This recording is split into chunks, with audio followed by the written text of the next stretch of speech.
I am the devil, and I am here to do the devil's work.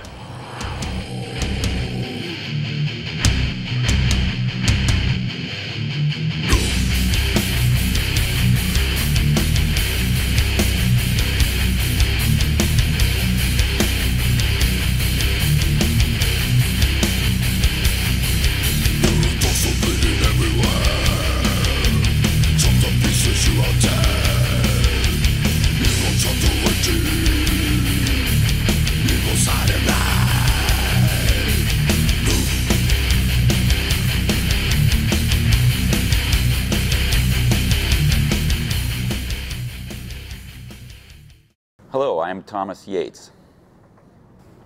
Well, let's see, back in the early 80s, I was living in New Jersey, taking my portfolio up to DC Comics, trying to get work, being rejected, and kept going back and forth, and eventually I got a couple of little jobs, and one thing led to another in pretty rapid succession after doing some 2-page backups and then a 4-page backup, and then longer stories in mystery anthologies, during which time one of my editors was Karen Berger, who ended up being the main editor on Swamp Thing for many years. But Len Wein saw my work. He was an editor up there at the time, and he pulled me aside. I was brand new at DC, but I was getting a lot of work. I was also got some work at Marvel too at this time. Len Wein said that if I would draw it, he would bring back the Swamp Thing. And I kind of didn't want to do a monthly comic book. I thought that would impinge on my freedom. And I was, 23 or 24 or something like that. And that was real important to me. I really liked jumping from little short story to little short story, doing the horror stories, the mystery anthologies, the science fiction stories. I really liked that. I liked the freedom of jumping around genre to genre. And I had done some backup series. I had done a 4-issue backup series in Warlord called Dragon Sword, which was a fantasy adventure thing. And it came out pretty good. Everybody liked it, and Mike Grell liked it a lot. It was his book I was in the back of. And so kind of based on that, they figured I could handle it, and they decided to give me this Swamp Thing job. And I really took me a while to give them an answer. I finally agreed. Right around that time, as it turns out, it wasn't actually all about me. He was just saying that, which was a good sales pitch. I think he was trying to, play to my ego or my artist, ego or something. There was a Swamp Thing movie in the works. And so Marty Pasco was the new writer. Len was suffering from writer's block at the time. And the whole time I knew him, he was wrestling with this writer's block, and so he wasn't really writing very much. He was being an editor. And he was a very good editor. I really enjoyed working with him. He was a fantastic guy to work with. Always gave me interesting things to say. He was very human. He was younger than the other editors. I had previously worked with Ross Andrew up there, and Ross was kind of an older guy. Really liked Ross Andrew a lot too. Terrific artist and editor that I worked with. So anyway, that was basically how I got the job. He started up. I got the script from Marty Pasco. It was different than the scripts I had been working with, in that Marty wrote the final dialogue after I had roughed out the comics pages.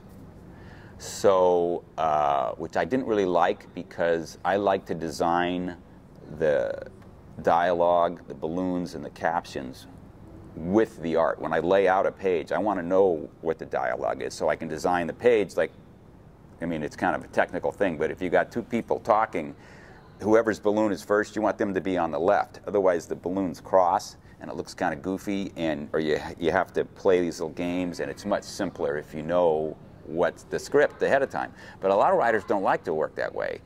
They want to have the final say. They want to look at your art and say, what does this inspire in me as far as the dialogue, according to how the layouts look. But so there was a little bit of conflict right from the start on that. But I gave it my, my old college try there, and worked out pretty good. I did about 12 issues. The Saga of the Swamp Thing. It was popular enough. It really launched my career in a lot of ways. A lot of people remember that. I think I've never been very commercially minded, but doing a series like that and doing that many issues in a row of a series that gets seen helps your career quite a bit. If I had just jumped around doing the short stories, which is what I wanted to do, I probably would not have had as successful a career, because my career really launched pretty rapidly. I was lucky that way, you know. It didn't stay up there, but I launched pretty quickly. The covers, one of the things that was really attractive to me about doing the Swamp Thing is I got to do covers, because I always wanted to be a cover artist. And I got to do the covers. They wanted me to do covers. I hadn't done covers before. And that first one, I think, particularly at that time, early in my career, I was heavily influenced by Bernie Wrightson. And I was a Swamp Thing fan of his, Swamp Things. I read them all, and I thought they were fantastic. And I loved Len's writing in them. I just thought they were brilliant. And that was my period of being a fanboy, was that early 70s era, when I was reading a lot of different comics back then. And so there was a kind of a classic Swamp Thing scenario where he's up against the old Universal movie townspeople who are coming with pitchforks and shovels, to fight the monster, be it, the Wolfman or Frankenstein monster or something in the old movies that Bernie Wrightson was so heavily influenced by. He was really, coming out of those old Boris Karloff movies and stuff. And that great, rich black and white graphic look that he got and that I strive for comes from those old movies. I love studying how there's a whole science of black and white, how they set this stuff up, in the textures of the rotting timbers and the fallen down, laboratory and all this stuff. So I just love that stuff. So on the cover, it's like, okay, it's Swamp Thing versus the townspeople. It's your classic, with the pitchforks and the torches. They're coming after the monster. And our twist was that there was a little girl involved. He's got this little girl that's tagging along with him. And so I just went for it, it was fun. I like doing single standout images. I had done that previously. That was my main thing. I wasn't as into comics, actually. When I was a kid, I would just do illustrations like that. The comics I kind of grew into later when I wanted to figure out what I would do with my life. And I saw, in comics, they buy a lot of drawings in that racket. They're producing a lot of pages every month for a lot of books. So if you know how to draw, that's a place where you can get a job. And so I ended up in comics. I seem to remember there was some controversy about it. Maybe it was just my buddies didn't like the movie cover. They thought it looked cheesy, having a photo of this guy in a suit on the cover. But I don't think it. I mean, I had a break then I didn't have to get the cover in on time, because the deadlines were tough for me. I've never been that fast. I'm not Jack Kirby. And so the grind of pumping these pages out every month was hard. And so I got a break. I didn't have to do a cover that month, although I'm sure I would have liked to have. But it wasn't a big problem. Right when I first agreed to do the book, and I don't know if I had the first issue done yet or not even. I may have just done those little pinups. I don't know if you saw in the month before DC Comic Books, there was a lot of ads for Swamp Thing. It said Swamp Thing is back, or Swamp Thing is coming. And it was just a little one-pager teaser I'd done of Swamp Thing trekking through the Tules with some hunters seeing him and run scared or something. Guys in Pendleton plaid with their bill caps and their shotguns, and they go, ah! It's just a little one-page thing. It said, Swamp Thing is back. And so they had run that. And I was happy with that one. It came out pretty good. But anyway, so I get this call from Len saying, hey, a new Swamp Thing movie being made. The producer's a huge fan, and they got an invitation from them to go see it. So I went to New York, and I went to this little screening room in some building like across the street from the DC offices, or some other little place. Went there, and it was just a little room. And in the room was Michael Uslan, the producer, who has gone on to produce all the big Batman movies, and he's a big Hollywood producer now. And but that was his first movie, was the Swamp Thing film with Adrienne Barbeau. And so we watched it, and we tried not to groan too much because he was there. But it was okay, you know, I mean, for what it was. But that's the movie tie-in. And then we went on after the movie tie-in. We did, there was an issue that I really liked. It was one of my favorite ones about the vampire punks. Punk rock was still in its initial few years of popularity at that point. And we did this punk rock issue, and that was a kick. I thought that the writer, Marty Pasco, really came up with something interesting there. He was cramming a lot into the stories, and I had to really draw a lot of story in all the panels to make it work.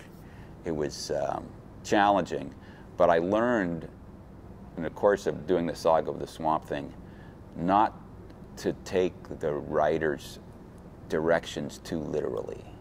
If the writer asks you to do something that doesn't work, don't do it.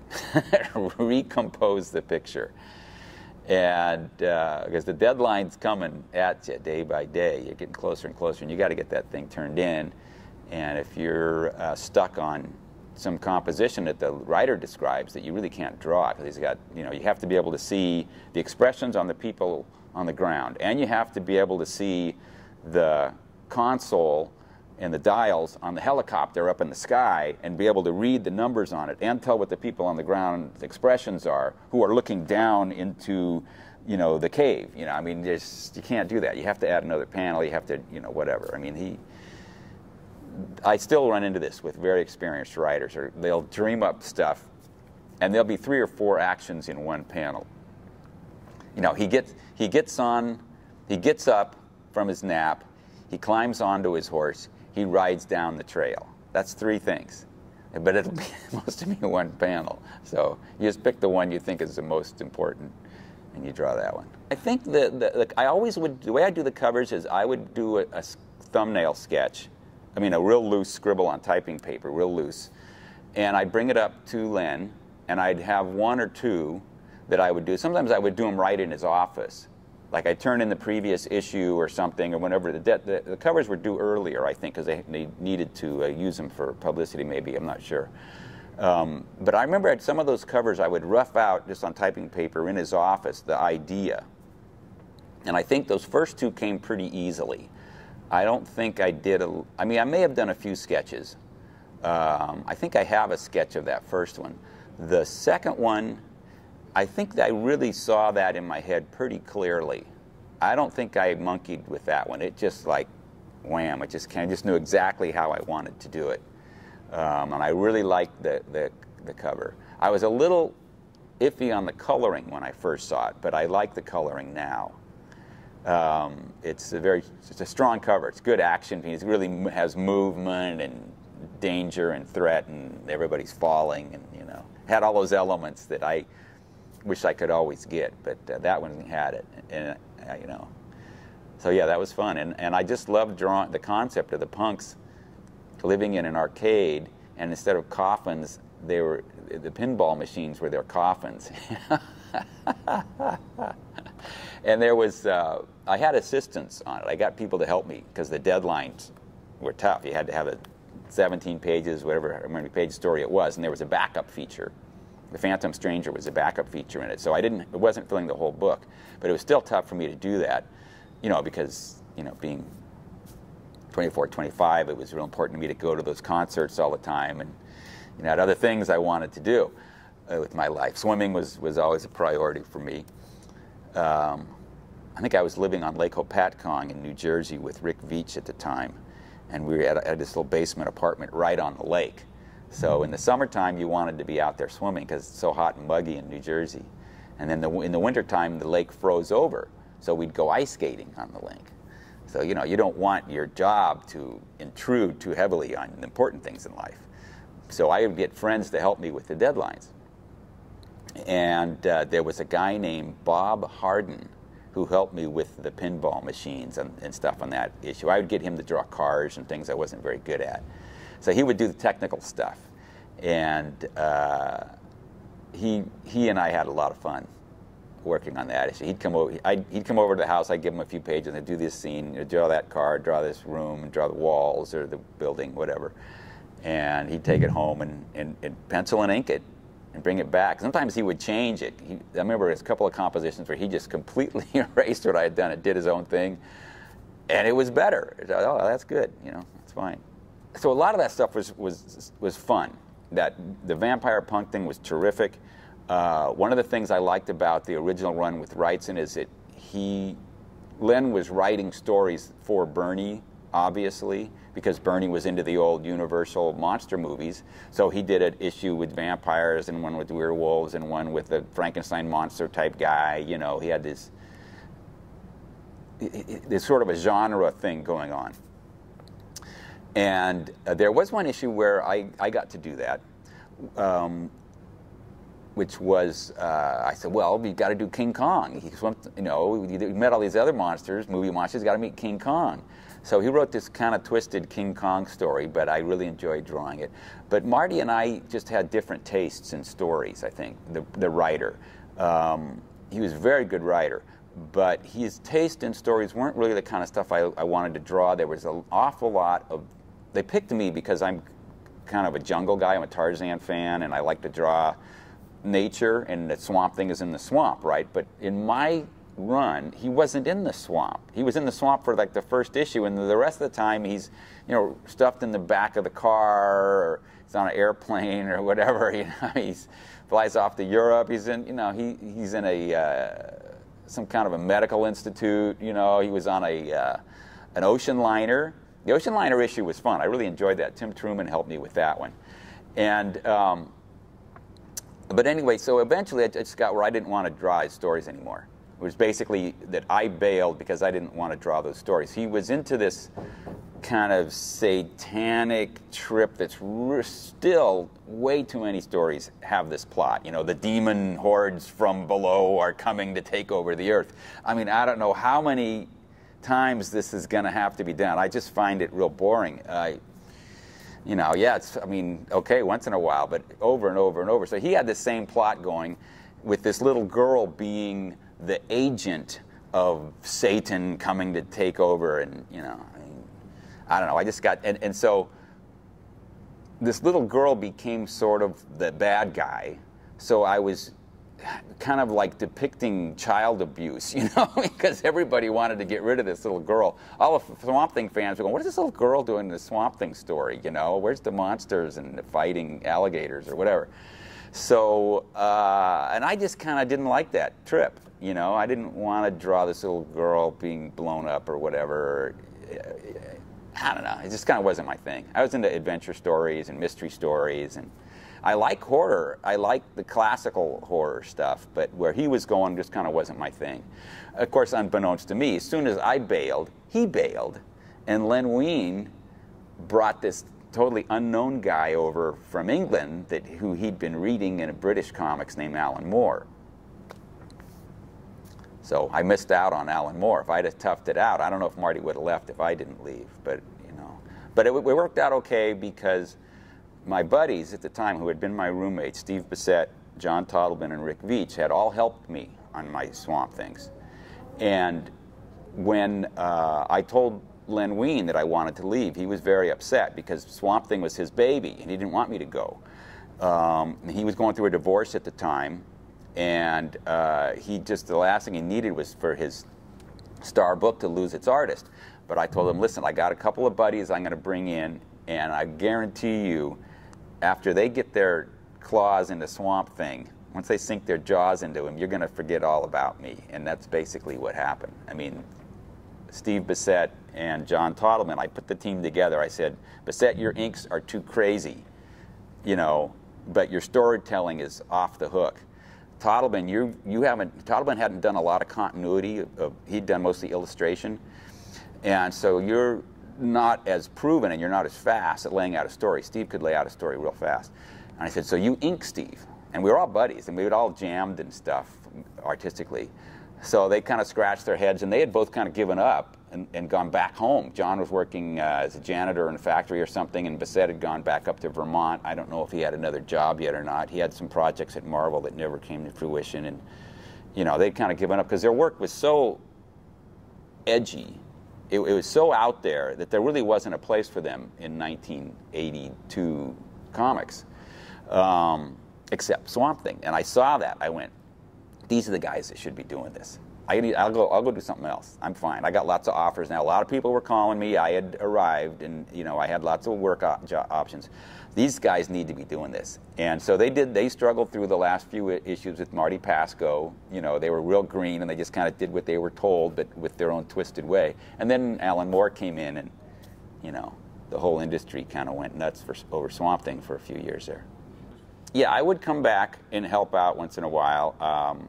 I did a few issues in Alan Moore's last comic book, the last Swamp Thing that Alan Moore did. I wrote some pages. I'm sorry, I wrote a few. I drew a few pages in Alan Moore's last issue, and I mean, I stayed friends with those guys. I was real good friends with Karen, the editor, and I inked an issue of a big giant annual, the Gorilla issue, and for Karen. And then when they had the big brouhaha over Jesus, because Rick Veitch had taken, when Moore left, Rick Veitch took over.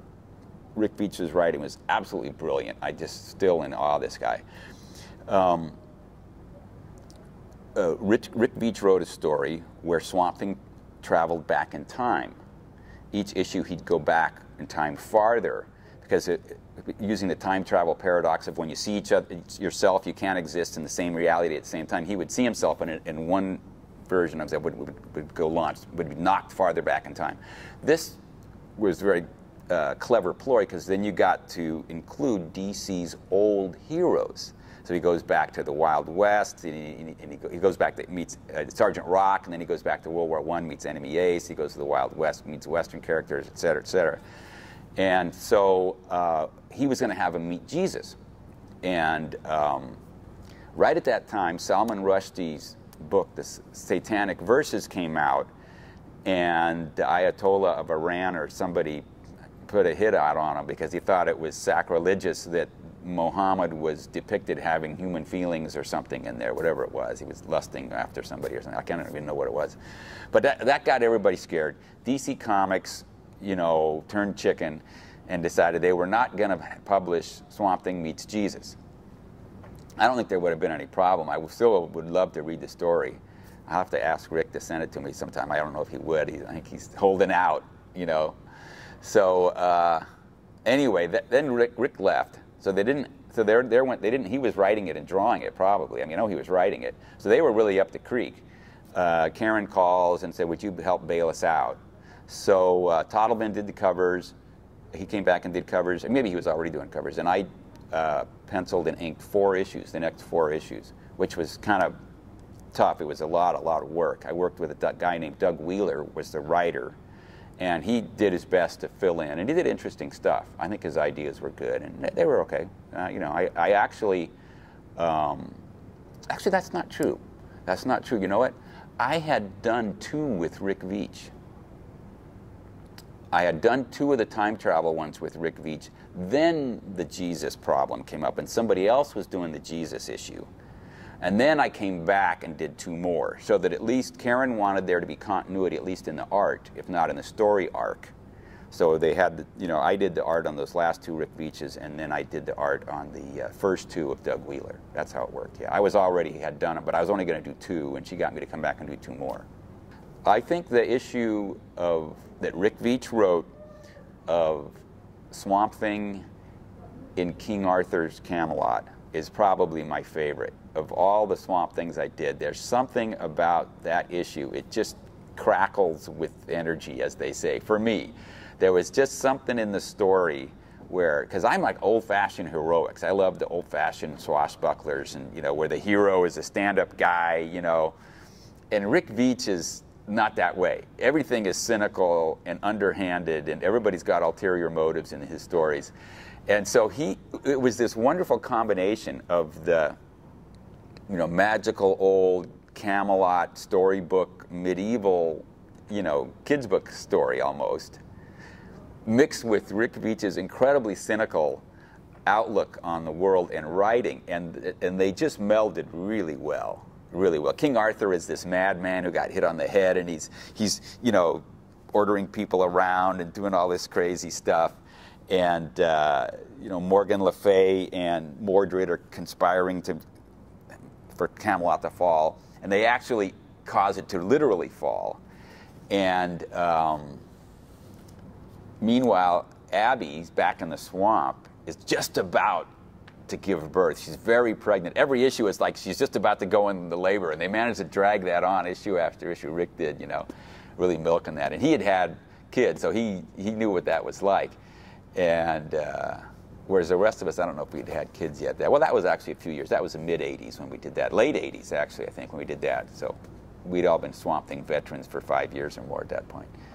But yeah, that was my most enjoyable one. And I liked the one with the vampire punks a lot. That was number 3, right? I liked number 3 a lot. And the one on board ship was pretty fun. I got to do some fun stuff and I loved drawing the King Kong. The stories were kind of twisted and tricky. The technical aspects of laying out a Marty Pasco story and then having him put his dialogue over it was a challenge for me. But aside from that, there was a lot of stuff I liked in there.